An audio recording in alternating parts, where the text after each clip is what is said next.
When I transferred to Westbridge Academy, I already knew what they would see.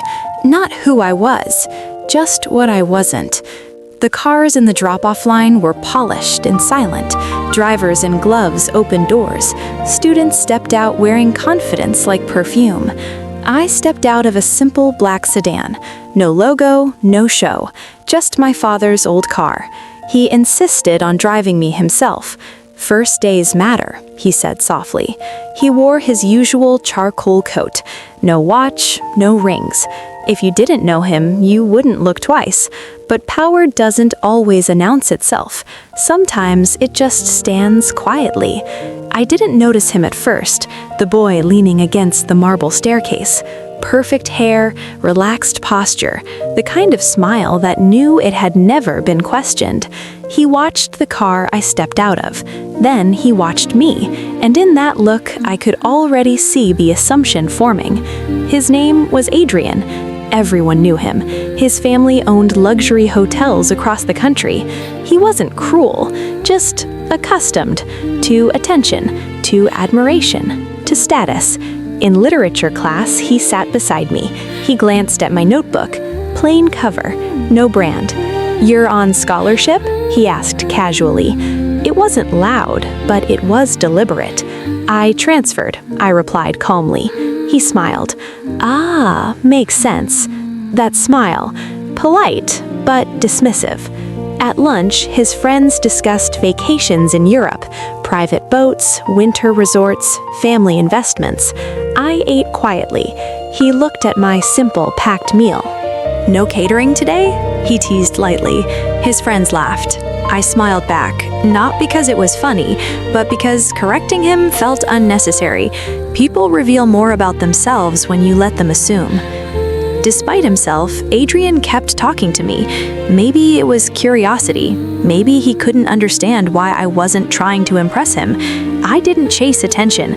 I didn't compete. I didn't defend myself. And that unsettled him.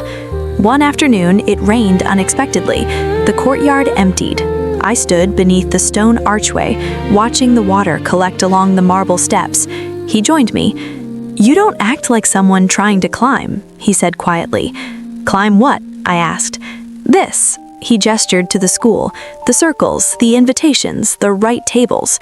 I looked at him. Maybe I'm not trying to climb. He studied me longer that day. For the first time, he wasn't looking down.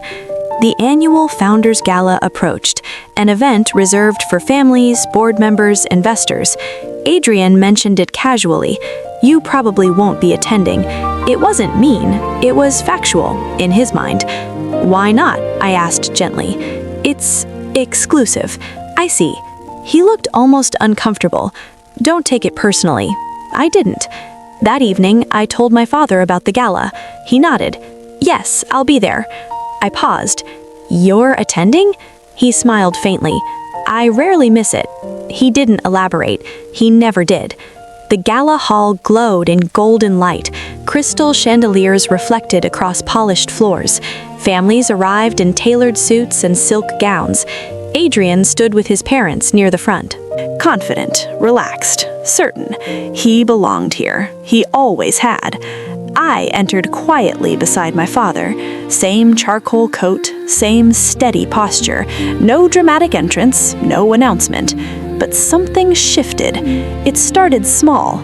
A trustee noticed him first. His posture straightened instantly. "Mr. Vale," he said, extending both hands. "We're honored." Another board member approached quickly. "Thank you for your continued partnership." A third joined. "We couldn't have completed the new expansion without you." The room reorganized around him. It wasn't loud, it wasn't chaotic, it was gravity. Adrian's expression changed. He glanced toward the group forming around my father, confusion flickering across his face. His own father leaned slightly toward him. "You didn't know?" he whispered. "That's Elias Vale." A pause. The Vale Group oversees half the national manufacturing sector, including the endowment that funds this academy. Adrian looked back at me, not at the car I stepped out of, not at my packed lunches, not at his old assumptions, at me, and this time he was silent. I crossed the ballroom calmly and stopped beside my father. He placed his hand lightly at the center of my back, not possessive, protective. He didn't introduce me as proof. He didn't elevate his voice. He simply continued speaking with the board members as if everything was exactly as it should be, because to him, it was. Power doesn't perform, it exists. Across the room, Adrian stood still, watching the narrative he had built collapse without noise. Later, I stepped onto the balcony. The city lights stretched into the distance, softened by a thin veil of rain tapping gently against the glass above. Footsteps approached. Adrian. He stopped a few feet away, hands in his pockets, posture less certain than I had ever seen. "I didn't know," he said. "I know." His jaw tightened slightly. "You let me believe it. I let you speak freely. That's not the same thing." "It is." Silence settled between us. "You could have corrected me," he added. "I didn't need to." He shook his head faintly. "You let me think you were less. I let you reveal how you measure people." That hit harder than I intended. He turned toward the city lights. "I've never been that wrong before. There's always a first time." He glanced at me again. "You're not angry? Should I be?" "I underestimated you." "Yes. I treated you like you didn't belong. You treated me like you thought I didn't belong." Another silence. This one heavier. "You don't act like someone who grew up with all this," he said quietly. "That's because I wasn't raised by all this," I replied. He looked confused.